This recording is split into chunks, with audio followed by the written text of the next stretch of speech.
여러분 오늘 본문을 보면 새 계명을 너희에게 준다라고 주님께서 말씀하셨습니다. 분명히 성경 속에는요, 새 계명을 너희에게 준다라고 말씀하셨습니다. 오늘 우리가 짧게 읽은 본문 속에 나와 있는 내용이죠. 여러분, 그런데 새로운 계명을 준다고 말씀하셨는데 그 새로운 계명이 무엇입니까? 서로 사랑하라라는 말씀입니다. 내가 너희를 사랑한 것 같이 너희도 서로 사랑하라. 너희가 사랑하면 이로써 모든 사람이 너희가 내 제자인 줄 알리라. 여러분, 새로운 계명이라고 말씀하시는데 서로 사랑하라가 새로운 계명입니다. 여러분, 여기서 의문점이 들었어요. 여러분이 보시기에 서로 사랑하라라는 말씀이 새롭습니까? 전혀 새로운 것이 아니죠. 우리가 들어보지 못한 이야기도 아니고요, 우리가 지키면서 살아가야 될 새로운 가르침도 아니고 새로운 명령을 우리에게 주시는데, 우리가 이전에 들어보지도 못했고 생각지도 못했던 그런 명령이 아니라 세상의 모든 사람이 다 알고 있을 법한 그런 명령을 우리에게 주셨다라는 거예요. 서로 사랑하라. 여러분, 이게 무슨 새로운 계명입니까? 전혀 새롭지 않죠. 이 말씀이요, 2000년 전에 예수님께서 하신 말씀입니다. 지금부터 2000년 전에. 그러면 예수님께서 이 땅에 오시기 전에 구약의 말씀 속에서는 이 서로 사랑하라는 말씀이 없었을까요? 전혀 아니죠. 구약에서도요, 서로 사랑하라는 말씀이 분명히 있었다라는 것입니다. 구약 성경을 봐도 하나님을 사랑하십시오, 이웃을 사랑하십시오, 심지어 자기 집에 있는 종들에게도 사랑을 베풀어라, 이런 말씀이 있어요. 안식년이 되고 희년이 되면 종을 사랑해서 나에게 노예로 팔려온 종을 해방시켜줘라, 이런 말씀 또한 구약에 있다라는 거예요. 사랑하라라는 이야기를 들어본 적이 없는 말씀이 아닌데 주님은요, 뭐가 새롭다고 지금 새로운 계명이라고 지금 말씀하시는 걸까요? 여러분, 이 이야기가 교회에서만 듣는 이야기도 아닙니다. 우리가 부르는 유행가나 가요 중에 가장 많이 담겨있는 내용이 무엇입니까? 사랑하라라는 말씀이에요. 그런 이야기예요. 우리가 그렇게 노래하는 것입니다. 서로 사랑하라라는 예수님의 말씀은요, 새로운 계명이 될 수 없다라는 것이죠. 그런데 왜 예수님은 이 계명을 새로운 명령이라고 말씀하실까요? 이것을 이해하기 위해서는요, 우리는 이 말씀의 문맥을 함께 보아야 하는 것입니다. 오늘 우리는요, 요한복음 13장에 있는 딱 두 절의 말씀을 읽었는데, 요한복음을 보면 오늘 이 본문이 속해 있는 요한복음 13장부터 요한복음의 후반부가 시작되고 있는 것을 볼 수 있습니다. 요한복음은 크게 전반부와 후반부로 나눠져요. 1장부터 12장까지를 요한복음의 전반부라고 합니다. 여기에는요, 표적이 담겨 있는 책이라고 해서 표적의 책이라고 말할 수 있어요. 전에 우리가 함께 말씀을 나누었던 요한복음에 나타나는 7가지의 표적의 말씀들을 여러분께 제가 시리즈로 설교한 적이 있어요. 이 7가지의 표적을 담아있는 내용이 1장부터 12장까지의 내용입니다. 표적의 책이라고 부르는 요한복음 1장부터 12장까지는, 이 전반부는요, 빛으로 이 세상에 오신 예수님의 이야기가 기록되어 있어요. 왜 예수님께서 이 땅에 오셨는지, 왜 오셔서 하나님의 아들로서 많은 사람을 위해서 죽으셨는지, 이 이야기, 예수님에 대한 이야기가, 이 땅에 오신 예수님의 이야기와 그 이외에 대해서 1장부터 12장까지 7가지의 표적을 중심으로 기록되어 있다는 것이죠. 그러면 13장부터는 무슨 얘기입니까? 13장부터 요한복음의 후반부라고 말하는데, 이 후반부를 가리켜서 영광의 책이라고 표현하고 있어요. 예수님께서 이제 영광 받을 때가 되었다라고 말씀하시는데, 이 영광이 무엇입니까? 그 영광은 십자가에 달려서 죽으시는 대속적인 죽음을 가리켜서 영광이라고 말씀하고 있는 것입니다. 쉽게 말해서 요한복음 12장까지는요, 하늘에서 우리에게로 내려오신 예수님에 대한 이야기가 나오고요, 13장부터는요, 이제 이 땅에서 하나님께로 돌아가시는, 다시 되돌아가시는 예수님에 대한 이야기가 13장부터 펼쳐지고 있다는 것이죠. 그런데 우리에게서 하나님께로 돌아가시는 이야기가 13장부터 17장까지 5장에 걸쳐서 제자들과 마지막으로 하고 계시는 유언의 메시지가 13장부터 17장까지 5장에 걸친 내용들이라고 하는 거예요. 여러분, 성경책을 보면요, 좀 좋은 성경책은 유독 13장부터 17장까지가 갈색 글씨로 되어 있는 것을 볼 수 있습니다. 갈색 글씨의 비중이 많죠. 이유가 무엇입니까? 이 갈색 글씨는 예수님께서 직접 하신 말씀, 이것을 갈색으로 표시해 놓은 거예요. 예수님께서 제자들을 모아놓고 마지막에 하신 말씀이기 때문에, 유언과도 같은 말씀을 하셨기 때문에 예수님께서 하신 말이 더 많이 나올 수밖에 없었던 것입니다. 1장부터 12장까지는 세상 모든 사람들과 하신 대화들이고 세상 모든 사람들 앞에서 보여주시는 표적들에서 말하고 있다면, 13장부터는 제자들만 불러 모아놓고 이제 제자들에게 하시는 말씀이 13장부터 나오는 것이죠. 12장까지는요, 이분이 하나님의 아들이십니다, 이분이 빛으로 이 세상에 오셨습니다, 이런 메시지를 여러 사람에게 합니다. 세상 모든 사람들에게 하고 있는 거예요. 그런데 그 결론이 무엇입니까? 12장 37절의 결론을 말하는데요, 그 결론 다 같이 읽습니다. 시작. 이렇게 많은 표적을 그들 앞에서 행하셨으나 그를 믿지 아니하니.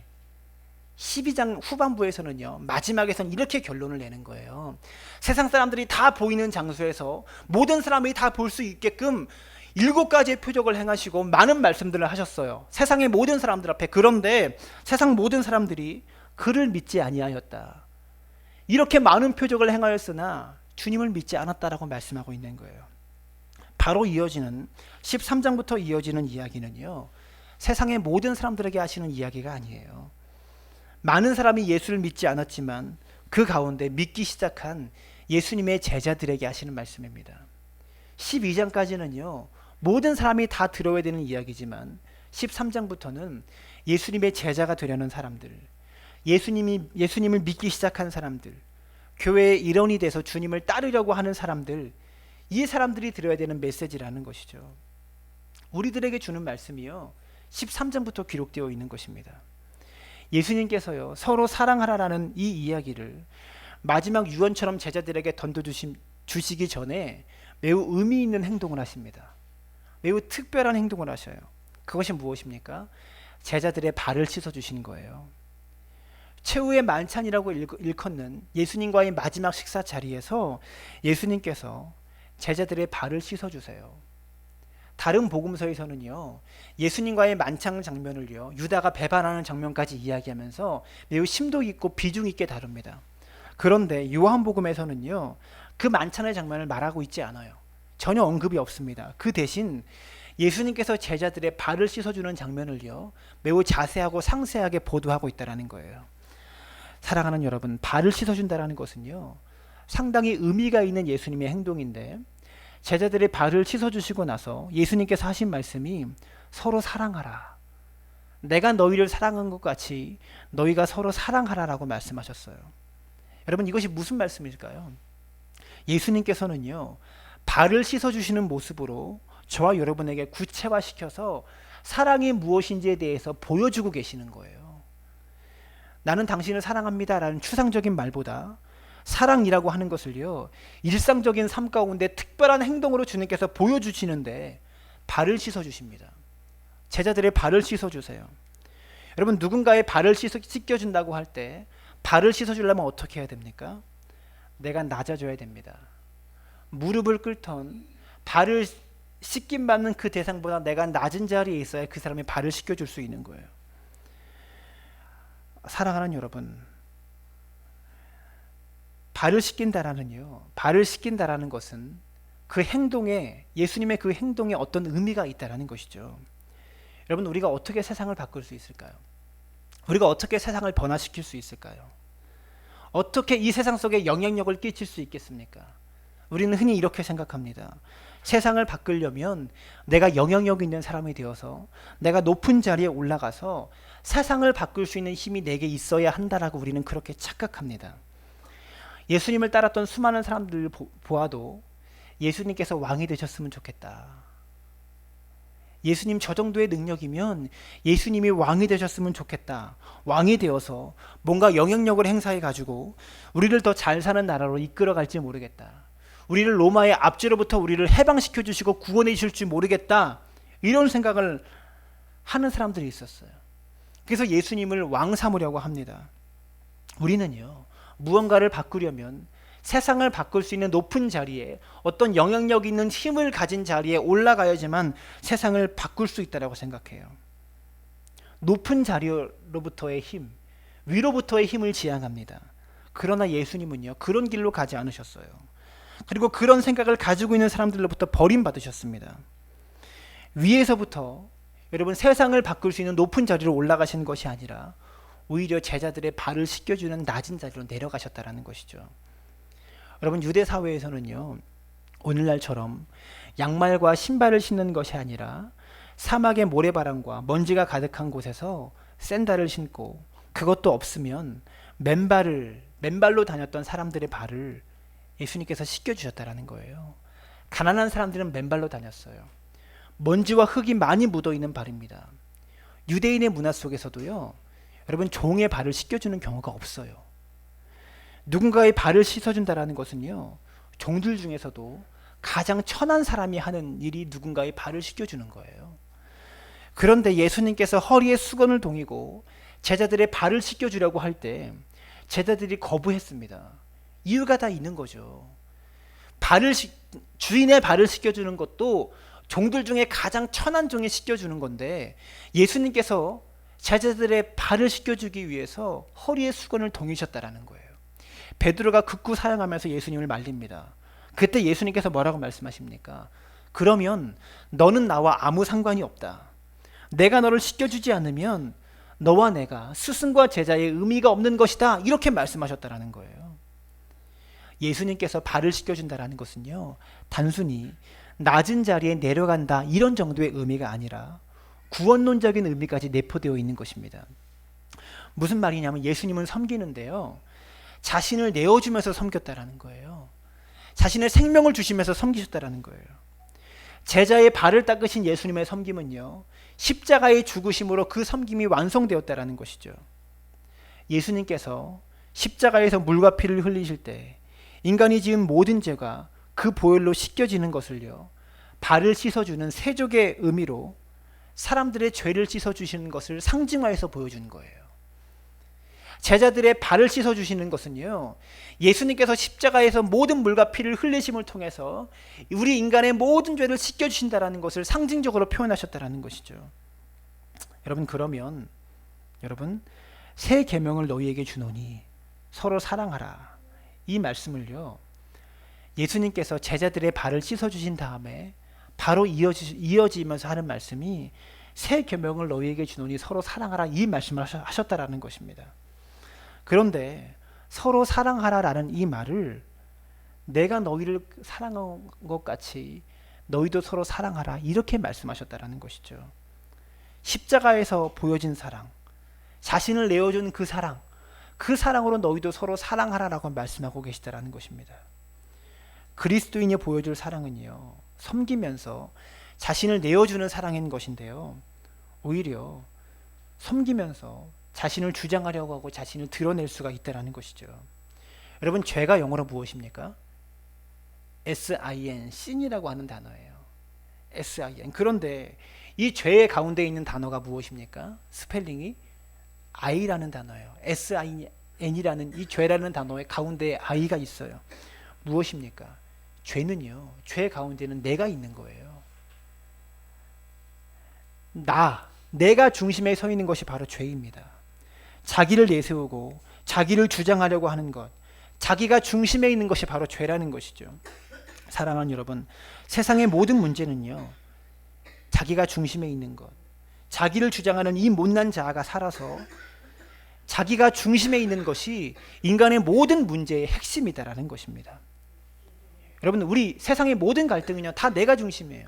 내가 더 큰 피해를 받고요, 내가 더 힘들고요, 내가 더 아프고요, 내가 더 손해받기 때문에, 그렇게 생각하기 때문에 갈등이 생기고 다툼이 생기고 분열이 생긴다라는 것입니다. 성경에서는요, 하나님의 중심에 있는 것을 늘 말씀하는데, 우리 삶 가운데 하나님의 중심이 아니라 사람들이 자기 자신을 중심에 놓을 때, 자기를 주장할 때 그것을 죄라고 이야기한다는 것입니다. 바로 이 자기 중심이 하나님과 나 사이에, 이웃과 이웃 사이에 갈등을 일으켜서 저와 여러분으로 하여금 죽음에 이르게 만들고 있는 것이죠. 그리고 그 죽음의 증상으로 우리의 삶 가운데 갖가지 고통들이 임하게 되었습니다. 죄로 말미암아 초래된 죽음을 극복하는 유일한 방법이 자기를 중심으로 모든 것을 주장하는 세상 사람들에게 자기를 내어주는 사랑을 보여주는 거예요. 사랑하는 여러분, 자기 중심에 서 있는 것이 죄라고 하면 그 죄를 깨트리고 그 죄를 씻어주기 위해서 예수님께서 보여주신 방법은요, 자기를 내어주는 사랑을 보여주셨다라는 것입니다. 서로 사랑해라. 여러분, 이것은 드라마에서 나오는 연인의 사랑, 입에 발린 그런 사랑 이야기 정도가 아닙니다. 자기 중심적인 죄 가운데 살아가는 사람들에게 궁극적인 구원의 길을 알려주시는데요. 그것이 무엇입니까? 자기를 내어주는 겁니다. 자기를 십자가에 달려서 생명을 내어주는 것입니다. 십자가에 달린 그리스도가 바로 우리를 사랑하시는 하나님의 모습인 것을 저와 여러분들에게 알려주고 있다는 것이죠. 여러분, 예수님께서 내가 곧 길이요 진리요 생명이니 나로 말미암지 않고는 아버지께로 올 자가 없느니라고 말씀하셨어요. 그 이름이 진리고 그 이름이 예수의 이름이라는 것이 길이고 진리요 생명이라는 것이 아니라, 이름 자체가 길이고 진리고 생명이라는 것이 아니라 그분이 보여주신 삶이 진리고 그분이 걸어오신 길이 생명이고 예수라는 33살의 젊은이가 보여주셨던 행동들과 그의 삶이 진리이고 생명이라는 것입니다. 이름을 믿는다라는 것이 아니고 그분의 삶을 믿고 그분의 삶을 따라가는 것이 예수를 믿는 사람들이라는 것입니다. 이 땅에 와가지고 33년 적은 삶을 살아갔던 그 예수라는 청년이 살았던 삶을 믿는 사람이 바로 저와 여러분들이고요. 예수라는 젊은이가 보여준 행동들과 그가 걸어온 길을 똑같이 걷는 사람이 바로 그리스도인들인 것입니다. 그리고 그 예수님은 우리도 너희에게 그렇게 살아라 라고 말씀하셨다라는 것이죠. 너희도 서로 사랑하라, 이 말로 끝나는 것이 아니라 내가 너희를 사랑한 것 같이, 내가 너희를 사랑한 것처럼. 여러분, 주님이 어떻게 사랑하셨습니까? 자신을 내어주면서 사랑하셨습니다. 생명 주시면서 사랑하셨어요. 자기를 주장하는 게 사랑이 아닌 것이죠. 내가 높은 자리에 올라가서 내가 영향력을 가지고 보여주는 자기 중심의 사랑이 아니라 그냥 자기 생명을 내어주는 것입니다.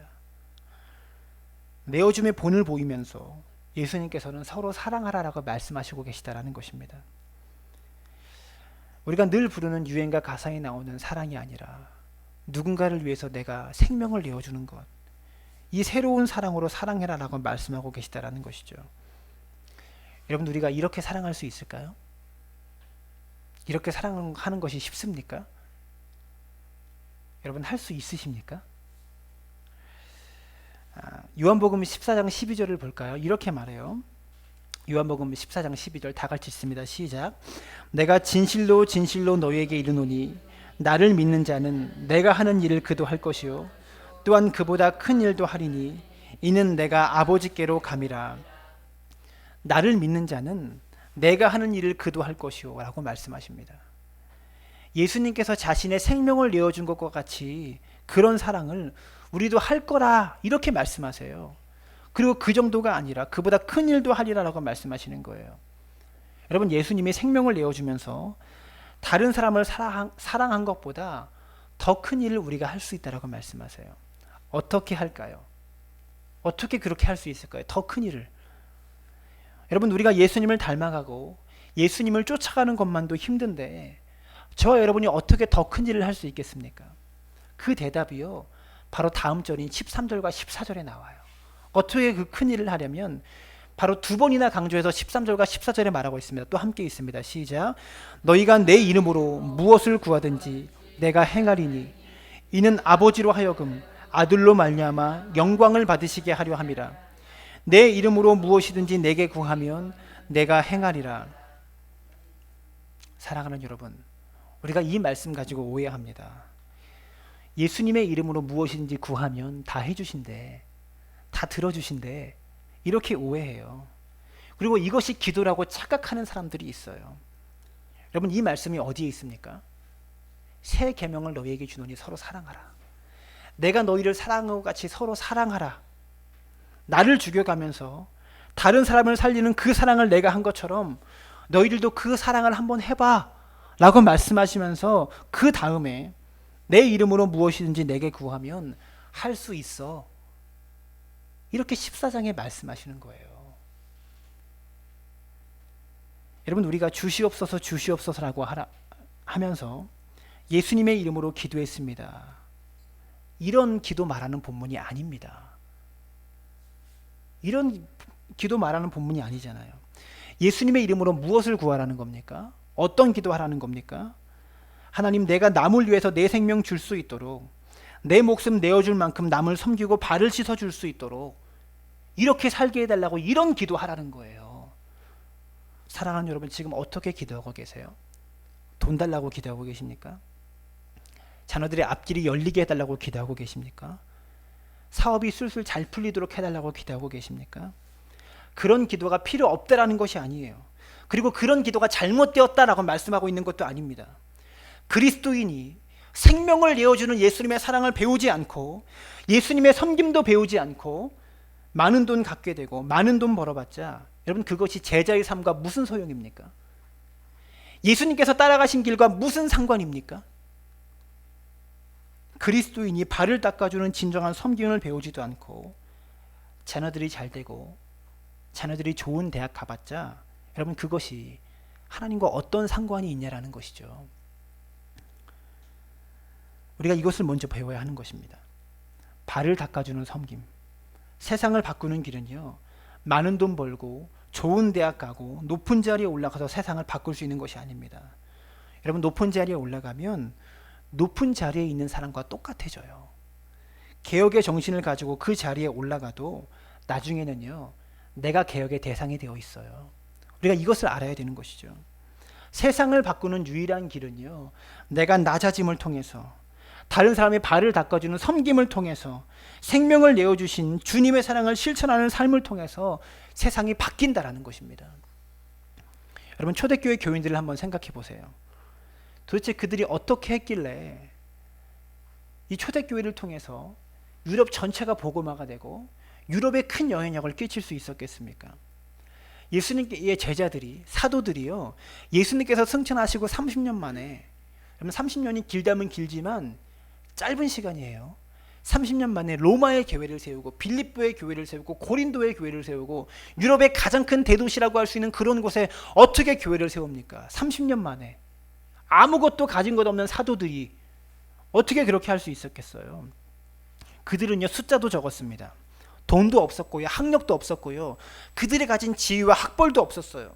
큰 예배당도 가지고 있지 않았어요. 여러분, 로마의 땅값이 얼마나 비쌌을까요? 에?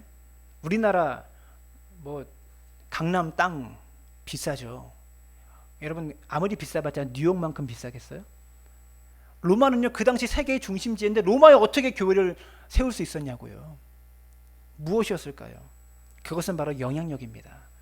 그 영향력이 어디서 올까요? 영향력이 어디서 올까요? 베풀 때 오는 거예요. 남에게 베풀 때 오는 것입니다. 섬길 때 오고요, 사랑을 줄 때 영향력이 생긴다라는 거예요. 예루살렘 교회, 초대교회들은요, 큰 예배당도 없었고요, 좋은 프로그램도 없었어요. 그런데 그들은 영향력이 있었습니다. 섬기는 삶을 통해서, 베푸는 삶을 통해서 영향력이 생겼다라는 것이죠. 그렇게 갖게 된 영향력으로 유럽 전역을 복음으로 정복했던 것입니다. 사랑하는 여러분, 우리 가운데도요, 서로 사랑하라는 이 참된 섬김이 있었으면 좋겠어요. 주고 생명까지도 내어줄 수 있는 그 믿음과 마음이 우리 가운데 있게 되기를 바랍니다. 사랑하는 여러분, 너희가 내 이름으로 구하면 무엇을 구하든지 내가 행하리니 이는 아버지로 하여금 아들로 말미암아 영광을 받으시게 하려 함이라. 내 이름으로 무엇이든지 내게 구하면 내가 행하리라. 사랑하는 여러분, 기도하세요. 맨날 돈 달라고 기도하지 말고 우리가 이런 삶을 살 수 있도록, 이런 삶의 본을 보일 수 있도록 주님 보여주신 섬김의 길, 생명을 내어주신 그 사랑의 길을 우리도 따라갈 수 있도록 기도하는 여러분 되시기를 주님의 이름으로 축원합니다.